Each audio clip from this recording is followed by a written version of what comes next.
Over the 6 years we've been making videos, we've talked about a multitude of different communist parties, not just the ones that immediately spring to mind, like in the Soviet Union or in China, but around the world.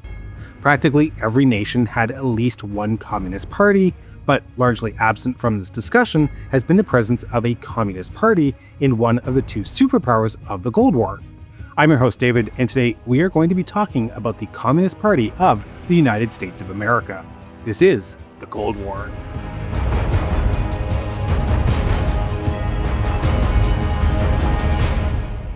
So, as we've talked about plenty of times before, the Cold War wasn't just a geopolitical struggle fought on distant battlefields. It also raged within the borders of the United States. At the center of America's domestic battle against communism was a small but vocal political organization, the Communist Party of the United States of America. Founded in 1919, the CPUSA was once a force for workers' rights and racial equality, but by the mid-20th century, it has become the symbol of everything Americans were told to fear. The Cold War brought relentless scrutiny to the CPUSA, branding it as a domestic enemy. The party was placed under the harsh spotlight of McCarthyism, with its leaders imprisoned, its members blacklisted, and its offices infiltrated by government spies. While Hollywood studios erased suspected communists from their payrolls and unions expelled left-wing organizers, the CPUSA faced an existential question. How do you fight for social justice when your every word and action are labeled treasonous? But the CPUSA's story during the Cold War wasn't just one of repression. It's also a story of resilience. The party continued its fight for racial justice, championing causes like the Scottsboro Boys, and opposing segregation long before the mainstream civil rights movement gained traction. Yet its unwavering loyalty to the Soviet Union rightly cast a shadow over its efforts, alienating potential allies and deepening its isolation. In order to unravel the story of the CPUSA during the Cold War, including its rise, its repression, and its ultimate decline, we need to explore how this once thriving movement navigated a landscape defined by paranoia and persecution, all while grappling with its identity as an agent of Soviet communism. To understand the CPUSA's role during the Cold War, we have to go back to the start, to its origins and its rise to prominence. Communist Party USA was born out of the turmoil of 1919 during the first Red Scare. Inspired by the Bolshevik Revolution, American communists broke away from the Socialist Party of America, forming their own organization dedicated to revolutionary change. The CPUSA's early years were marked by factionalism and repression. In the 1920s, the party struggled to grow amid government crackdowns and internal disputes. Yet by the 1930s, as the Great Depression gripped the nation, the CPUSA found its footing. With millions of Americans disillusioned by capitalism, the party surged in influence, organizing labor strikes, tenant protests, and hunger marches. The CPUSA also began to carve out a unique role in the fight for racial justice. While many mainstream political groups ignored or even supported segregation, the CPUSA actively campaigned against Jim Crow laws and racial violence. Cases like the Scottsboro Boys trial became rallying points, and the party's efforts attracted African-American activists who had been marginalized by other organizations. Now, during the Second World War, a tortuous path was weaved. Following the Molotov-Ribbentrop Pact and the occupation of the Baltic republics in Poland, the CPUSA turned down its anti-fascist rhetoric in favor of promoting peace. This became far easier again following the German attack on the Soviet Union in the summer of 1941, when anti-fascism became the main line once more. The Japanese attack on Pearl Harbor and the official entry of the United States into the war allowed the CPUSA to align itself with America's war effort, mirroring the Soviet Union's fight against Nazi Germany. Membership soared to over 80,000 individuals as the party emphasized anti-fascism and national unity. For a brief moment, the CPUSA seemed poised to play a significant role in American politics. But this alignment came at a cost. The party's unwavering loyalty to the Soviet Union, driven initially by its ties to the Comintern, at least until its dissolution by Stalin in 1943, would soon become its greatest liability. As the war ended and the Soviet Union transformed from ally to adversary, the CPUSA's golden era gave way to its darkest chapter. When the war ended, a new battle began. As tensions with the Soviet Union escalated, the Communist Party USA became one of the first casualties of America's anti-communist crusade. Once celebrated for its anti-fascist efforts during the war, the CPUSA was now branded as a domestic enemy. The shift was swift and brutal.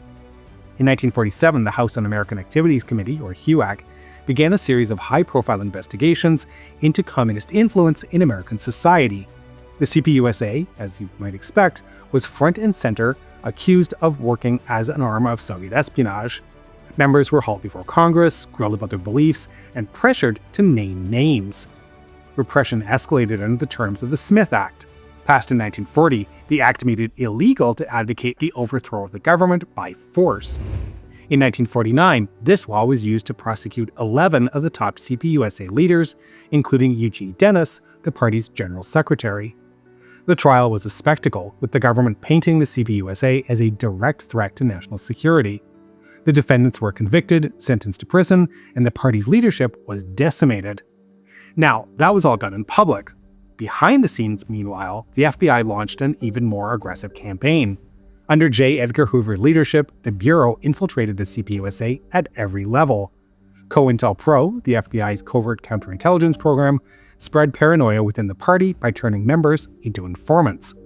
Surveillance, wiretappings, and blackmail became routine tools, forcing the CPUSA underground. Public perception of the party was shaped by relentless propaganda. Films like 1951's I Was a Communist for the FBI depicted CPUSA members as subversive agents undermining the American way of life.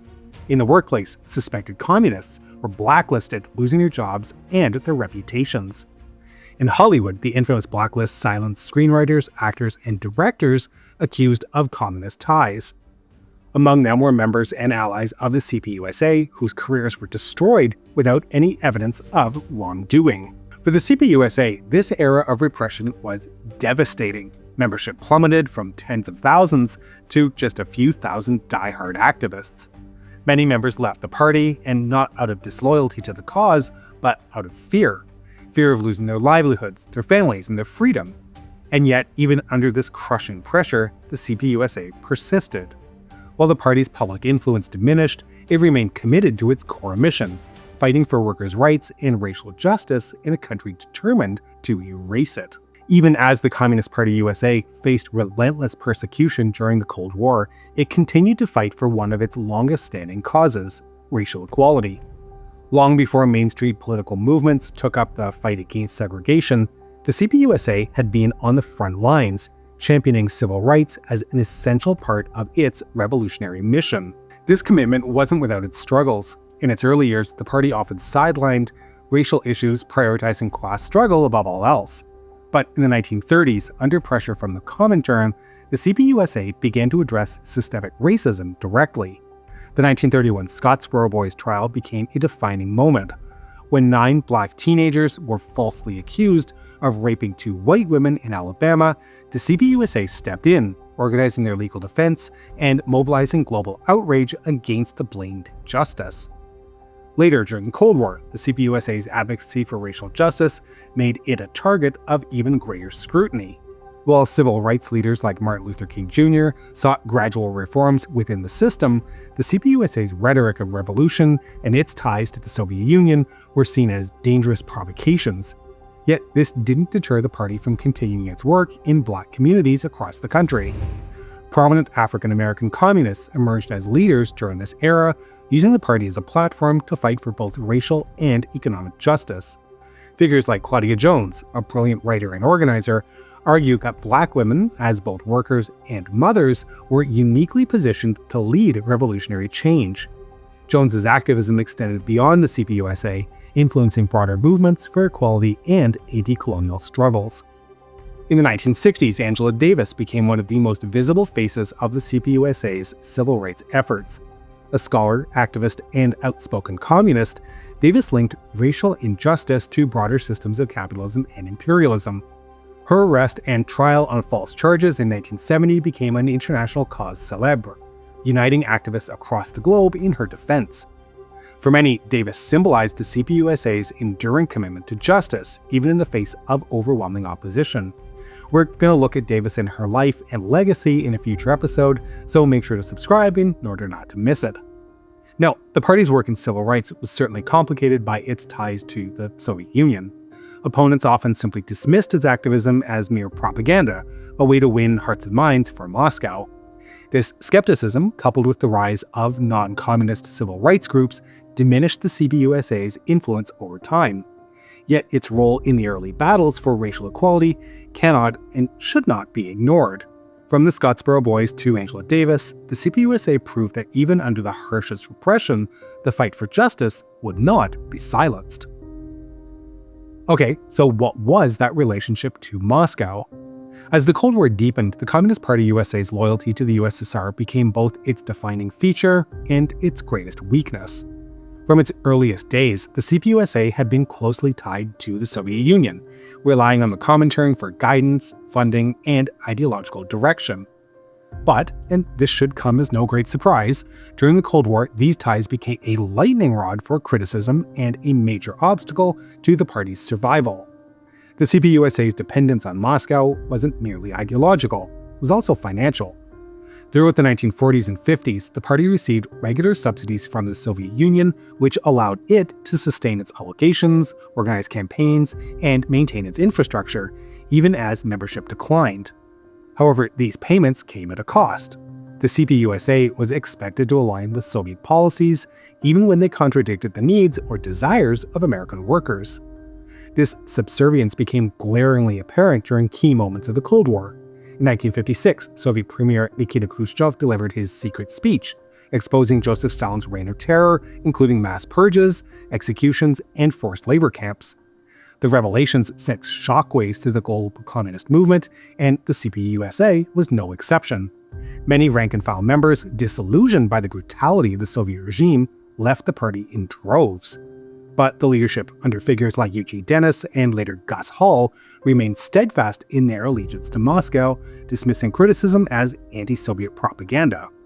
The CPUSA's unwavering loyalty also led it to defend controversial Soviet actions abroad.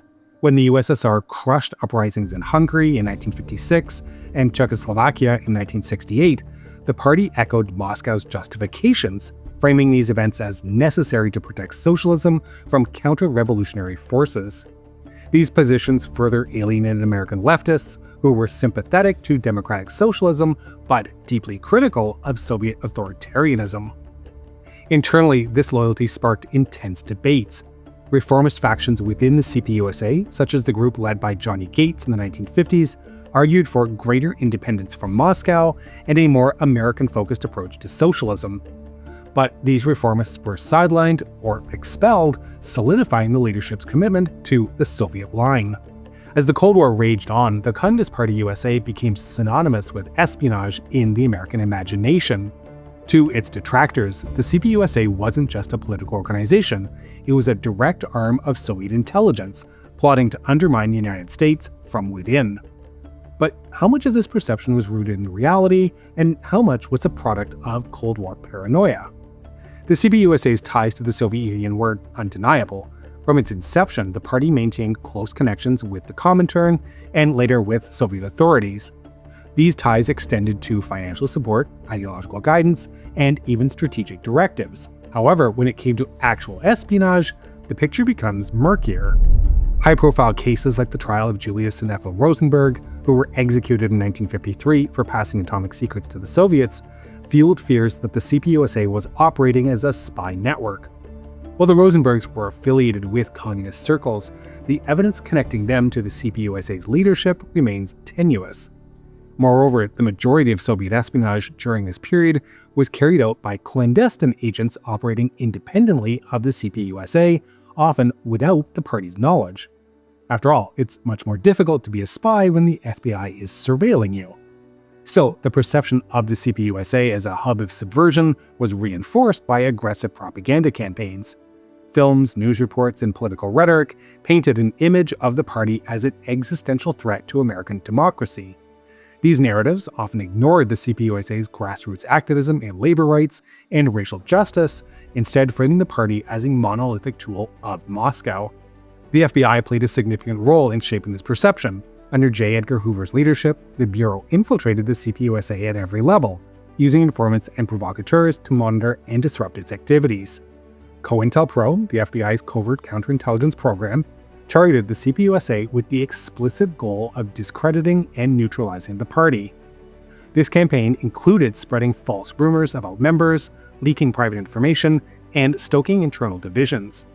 These efforts not only crippled the CPUSA's ability to function, but also fed the public narrative of the party as a shadowy and dangerous organization. In reality, the CPUSA's capacity for espionage was limited.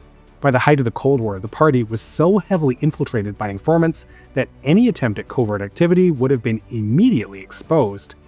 Furthermore, many of its remaining members were more focused on domestic issues like workers' rights and civil rights than on serving as agents of Soviet foreign policy. The myth of the CPUSA as an espionage powerhouse says more about the era's anxieties than it does about the party's actual capabilities. For the American government, portraying the CPUSA as a sinister threat helped justify the broader repression of leftist movements. For the CPUSA, these accusations became yet another obstacle in its struggle to survive. Even so, the specter of espionage would haunt the CPUSA for decades, casting a long shadow over its legacy. While the party's role in Soviet intelligence may have been exaggerated, the paranoia it inspired remains a defining feature of the Cold War's domestic front. Now, by the 1960s, the Communist Party USA found itself increasingly sidelined in a rapidly changing political landscape. The New Left, a movement led by young activists disillusioned by both capitalism and the rigid orthodoxy of traditional communism, were redefining leftist politics in America. For the CPUSA, this new wave of activism posed a direct challenge to its relevance.